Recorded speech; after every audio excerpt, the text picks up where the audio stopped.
In this simple video tutorial, I'm going to share with you how you can enable Face ID on your Instagram app.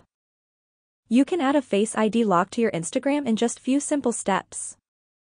To do this, simply head into your Instagram. On your profile page, tap on these three lines and head into your settings and privacy.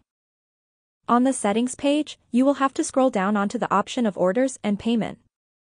Then you will have to select the security option.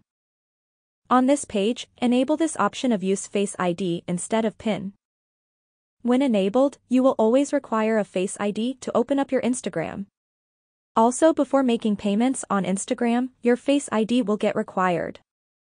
That's how easy it is to enable Face ID lock on Instagram. If you have any questions, just let me know in the comments section down below. Please don't forget to leave a like, share and subscribe for more video tutorials like this one.